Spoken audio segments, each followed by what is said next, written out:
Thursday Reckless speculation rolls on here, and there was an article Declan found on NFL.com. We'll get to some old tweets exposed here shortly on Mackey and Judd, but there was an article on NFL.com entitled "Restructure or Release," I believe it was, and it had like 8 players and different kind of weird veteran contract situations that have to be addressed, and one of the players on that list, was Eric Kendricks, Vikings linebacker, about to turn 30 years old this offseason. Mm-hmm. Eric has a cap hit of $13.5 million, which he'd be the 4th highest paid player on the team. He takes up 6.5% of the entire team's salary cap. The Vikings could save $8 million to the cap by just saying goodbye, either in a trade or if they were to release him, which I don't know. I don't think they're going to release him.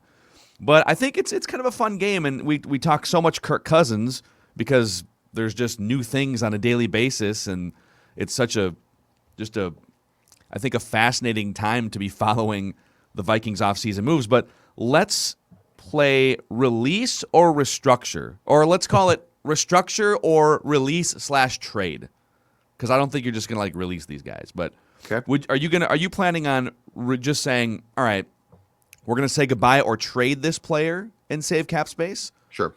Or restructure and keep this player for another year or two, non-Kirk Cousins edition. All right? Fire up some music here, Dex, so we can... Yeah, I was looking... I'll do the football sound. I was looking for some game show, but then I had PTSD from 5 years ago, and I don't do game show music on Mackey and Judd, so... Yeah. We'll just play some football music. So let's start with Eric Kendricks, all right? We're going to go, non-Kirk Cousins edition. The Vikings have a lot of veterans in and around the age of 30 or above that make a lot of money. Mm-hmm. New GM, new coach, chance for a reset. So Eric Kendricks, $13.5 million cap hit, 4th highest on the team. You could save $8 million to the cap by saying goodbye in some form, or you could restructure and keep him around for at least another year or two. And I am going to assume that he is amenable to the potential restructure, correct? So that's not a problem. No balking here from Eric Kendricks' camp. Well, it's kind of a complicated question because there are some restructures you can do without even having to acknowledge him, which has been done to him before. Like you can move some of his base salary into a bonus, and then you can do a simple restructure without asking him. But if you wanted to do an extension type of restructure, you would need him and the agent to play ball. Like with Kirk Cousins, a restructure would need them to play ball because there's only 1 year left. Right. With some of the other players, you can just, without asking them, convert base salary to a bonus of some kind, spread it out over the length of the contract, get relief for 2022. Is if you want to fool around with his contract, I believe is just like that as well. Okay, so in Kendricks, so I have heard that Kendricks is not really an ideal fit in a 3-4 defense at linebacker, but I need to know more. Look, there's different permeations of the, as we like to call it, 34 defense. Yes. So here's my thing. I would like to restructure him and keep him because I do believe I want to change the culture and the fundamental feeling around this team, but I think that Kendricks is a positive there. Not I don't think he's been a problem. In fact, I think that he's matured into a very important touchstone in that locker room. So if I can make this work and get his cap hit down and salary down, because I don't think in a trade you're going to get back much bang for your buck here because he's 30, certainly has mileage. He's been hurt. So I would like to keep him around. So I am perhaps somewhat surprisingly now to a point of I think I would restructure him if that is possible. Okay. Dex? I actually keep him and I don't restructure. I'd let this ride. I know he's due $13 million, which is 6.5% of the cap. And Cynthia Furland in that NFL.com article noted that of all the off-the-ball linebackers, he has the 8th highest cap hit. So, I mean, he's a pretty penny for a linebacker. And I get that he kind of dropped off a little bit PFF rankings last year, but I think there's still something there. And then if you want to say goodbye in 2023, there's only a 1.9 dead money against you, and you would save $9 million against the cap. So honestly, he's 30 years old. I'm not in the interest of making another contract for him. I just let this ride. I let it ride at $13 million. And by the way, there's not a lot you can do because his contract's up after 2023. And so, again, we're really in the weeds here. But the way that you would restructure here, if you wanted relief in 2022, is you would convert part of his $9 million base salary, and there's bonuses involved too. You would convert some of that to, say, a signing bonus and then spread that signing bonus out into future years. Well, there's only one future year. So you would need him and his agent in this particular case, to what Judd said, to extend, and the extension would take him into, as a linebacker, age 32, age 33. So I trade him. I trade Eric Kendricks in the next 3 weeks. It sucks because he's a Ring of Honor caliber player. Yep. He's the heart and soul. You know, it's like him and 4 other guys are kind of the heart and soul of that locker room, right? I mean, Harrison Smith, Adam Thielen, I think Brian O'Neill is probably in there. Yep. And Justin Jefferson. But he's going to be 30. I mean, how many linebackers? Look what happened to Brian Urlacher. How many linebackers? And he's been hurt. He's been hurt, for sure. Yep. I just don't think you're going to get much. So I've got a different player, or fish in this case, that I would like to fry in that sense. That's not Eric Kendricks. Is it Harrison Smith, who is the 5th highest paid player on the team? Again, he is a Vikings Ring of Honor guy, maybe a borderline NFL Hall of Famer, but you could wind up saving about $6 million to the cap by saying goodbye to him, or you'd pay him $13.5 million to the cap. So let's start with Judd here. His contract runs through 2025 because he just signed that massive new deal. Yeah, he is 32, but safeties, as you saw with Eric Weddle in the last couple games of the playoffs, safeties can age more gracefully than other positions on defense. So what would you do with Harrison Smith? I would trade him, and here's why. I think that he brings a lot of the same attributes that I described with Kendricks. So I think he's a good locker room guy. He is definitely a guy who is seen as the face of that defense. And to be clear, I believe what O'Connell said about Smith at his opening press conference. So I think he's going to be here, but I would trade him because this is a guy that I think the return would be pretty good. I think if you trade Kendricks, you're going to get a day 2 or 3 pick. No, day 3 pick. So you think you can get more for, even though Harrison Smith's older, you think you can get more for him? But because of the position he plays, and I think the perception, right or wrong, is that he is not probably as broken down as Kendricks is. Yeah. I think the return on Smith, and I am trying to accumulate right now as many future assets as possible too.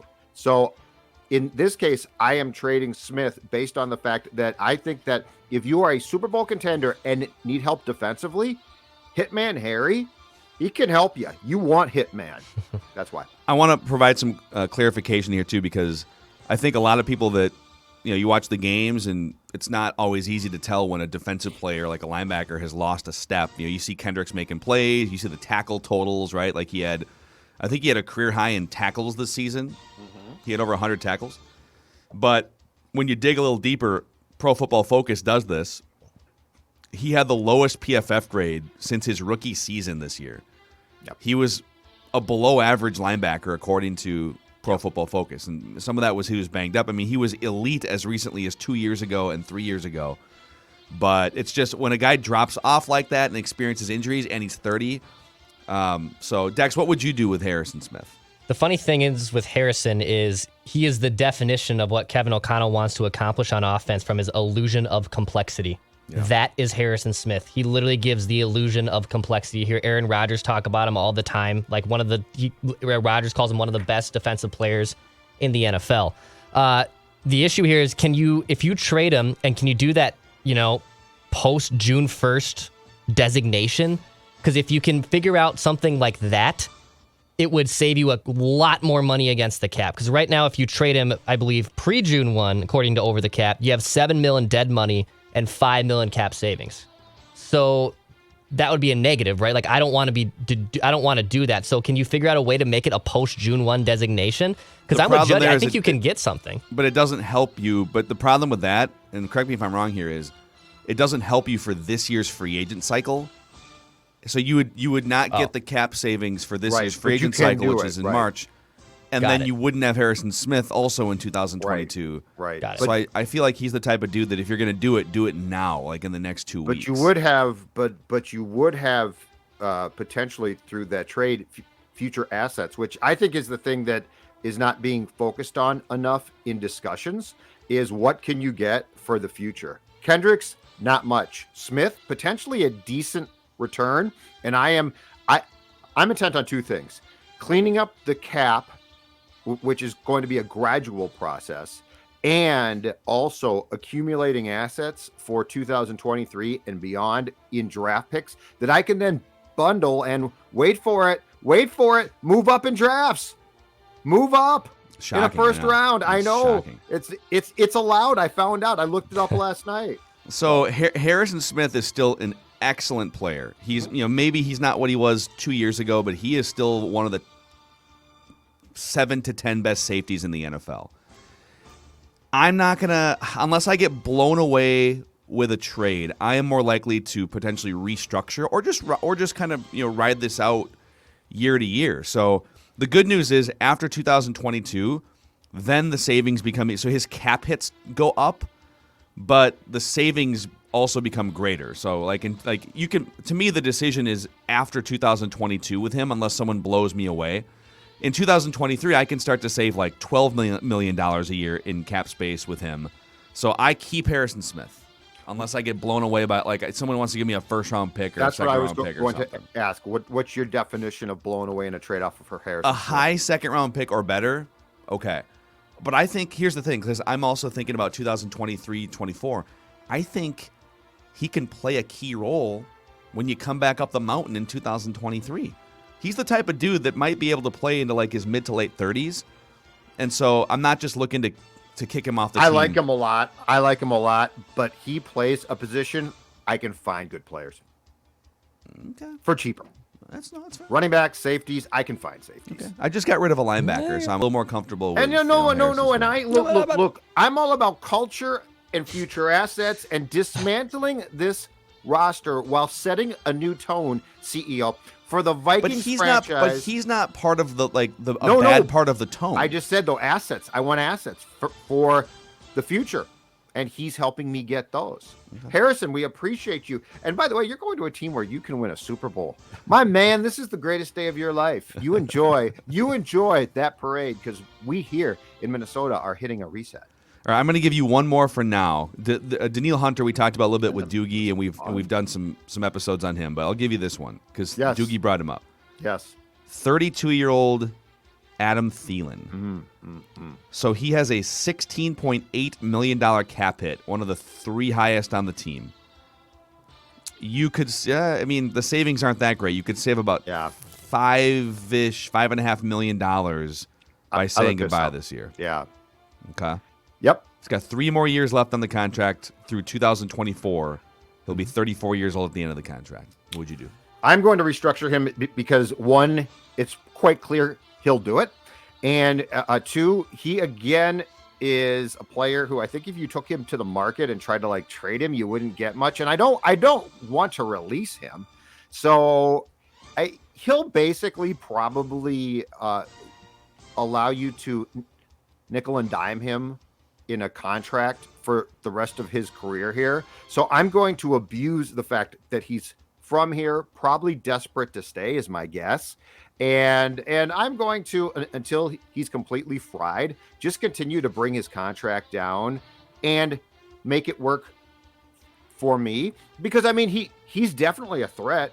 He's still a good player. The injuries now do concern me a lot. Like that does get to be concerning. But I think in the course of saying we would like to restructure and cut said contract, that all comes up about the injuries and time missed. And so I'm going to restructure him in part again, because I don't think if you took him out and tried to trade him that it would exactly land you a potential Harrison Smith-like package. Yeah. I restructure him. I think he's a good enough soldier that he'd be open up to do it, and he's a wide receiver that's still pretty damn valuable. And you can figure out with a ton of years still left, and by ton, I should say he has 3 through 2024. Right.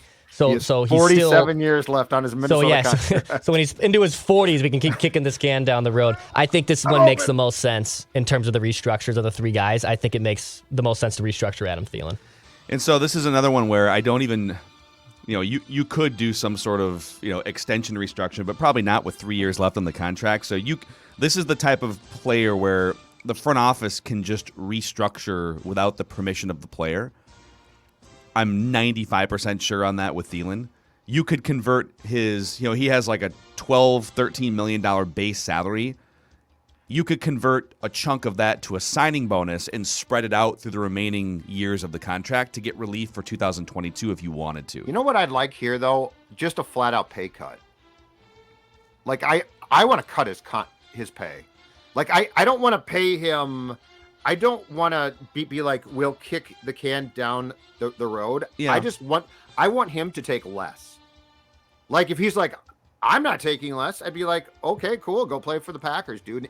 No, he's one I would like to across the board with guys like him and Kendricks. I would like to ultimately cut their pay. Like, I don't want to reward them with contracts that, sure. Like they're not part of trying to help me win a championship in 22. And so I'm like, you know what? In 24, we'll come back to your contract. I want you to be happy that you're playing here, take a pay cut, and just play for less. Sure. Yeah, and maybe that's a discussion that happens. But and then if he says screw you, then I say okay, go join Diggsy in Buffalo, dude. In general, I don't want to be getting rid of passing game weapons. And I like KJ Osborne, but let's be a little careful just putting KJ Osborne as a number 2 receiver. Sure. This Vikings offense is a lot stronger when KJ Osborne's your number 3 wide receiver and a healthy Adam Thielen's your number 2, and he's one of the best red zone receivers in the NFL. Okay, that brings up a really interesting point too. Because I think Thielen's going to have to be sat down, and he might say fine. But think about the conversation between O'Connell, Phillips, Thielen. Because there is no question that starting in 2022, and this is how it should be, Justin Jefferson is Cooper Kupp. Like, he's Cooper Kupp. Mm-hmm. There's no like, Diggs is 1 and Thielen's 2, but it's like 2 top guys, like we talked about that for a long time. Adam Thielen is very good, but he's clearly a guy who's going to get the ball when Jefferson doesn't. Mm-hmm. Doesn't mean he's not a weapon, but he has to have no mistaking what his role is going forward. And it's going to be, I think, a different role in some ways than the role, because previously it felt like this. 2 high safeties from Detroit. Well, throw to Thielen then, because Jefferson's eliminated, right? Yeah. Now it's like, screw that. Yeah. We'll move JJ around, and Thielen's still important, but he's not like 1B. Yeah, I don't know that he's going to have a problem with that. Like, I think he sees how talented Stefan Diggs. Wow. He saw how talented Stefan Diggs was too. And they saw him ask out. Yeah. Anyway, I just think it's an interesting conversation. Okay. I would like to know. So, yeah, let us know if you guys are bumming around in the SKOR North YouTube comment section. What would you do with some of these players? Would you just run it back with all of them? I just don't see that happening. I would be shocked if they ran everything back. And quite frankly, they don't have the money to run everything back. So they're going to restructure and potentially trade someone in this They're not group. dumb. They're not dumb people. Boys, we got to get to some old tweets exposed here in a second, but all of this reckless speculation Thursday fodder has been presented by our friends at Chill Boys, the most comfortable underwear you guys are ever going to put on. It's a Minnesota-based company. You can find them online at chillboys.com. Real quick, one word to describe how Chill Boys are making you guys feel today. Consistent. Consistently comfortable. Like it. That is how they make me feel. We were just talking about restructures. I've restructured. I've restructured my view of how I look at underwear, and Chill Boys has changed my perception. So I've restructured my view of underwear. I would say bonus. I just feel like it's a bonus to my day to feel that comfortable down there. Chillboys.com. Check them out. Tell them that Purple Daily and or Mackie and Judd sent you in their direction. All right, every week Declan goes back into the Twitter archives. It's old tweets exposed here on Mackie and Judd. All right, fellas. This is a Minnesota Twins edition, and we're going back in the archives here. Okay. We're going way back. In fact, I almost shared Phil's during the hit with Doogie because you brought up that he used to produce for Chad Hartman. Yeah. So let's start with Phil here. Old Macadac used to do Twins Weekly with Chad Hartman back in the day. July 25th, 2009. Yeah, D. Wolfson, KSTP. The season is over if Slowey and Creedy are out. Creedy! You talk about fossils, man. Joe Creedy. God, dude. Okay, let's see here. Well, by the way, the Twins got red hot after that, and didn't they go like 18-3 down the stretch or something, and they won? They did. I love the Joe Creedy reference. Oh man. And Slowey, such a valuable cog in that rotation. How could you possibly operate without it, right? Oh boy. All right, that's a pretty solid leader in the clubhouse right there. It's pretty solid.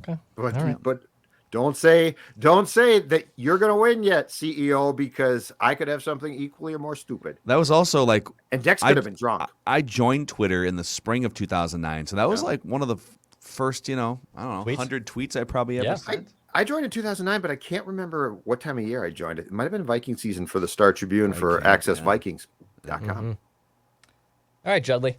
Yeah, all right. August 11, 2013, Jamie Carroll sent to the Royals for players to be named later or cash. Carroll defined the words professional in his time with the Twins. I meant off the field, but it looks terrible now. Yes, we should put a picture of Jamie Carroll in the Twins clubhouse just to show those players this is the man that you should all aspire to be. Okay. No, you know what? I am not going to flail. Carroll. I'm not going to make excuses.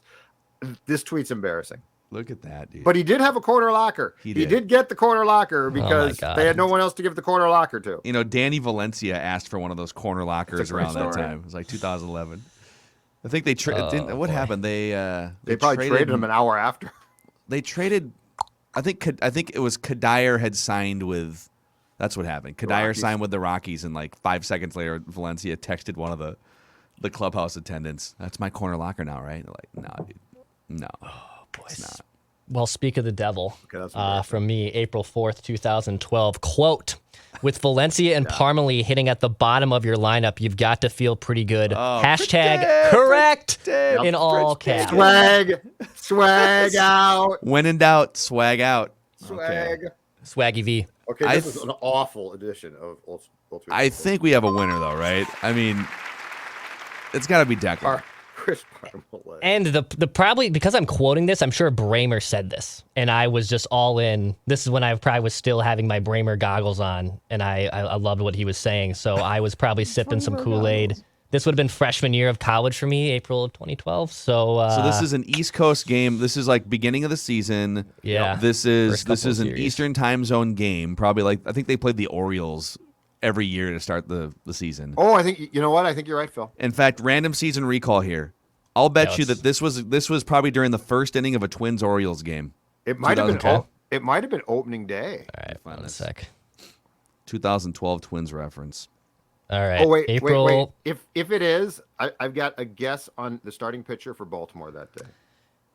So they technically didn't play a game yet. Opening day was April 6th, but April 6th in Baltimore.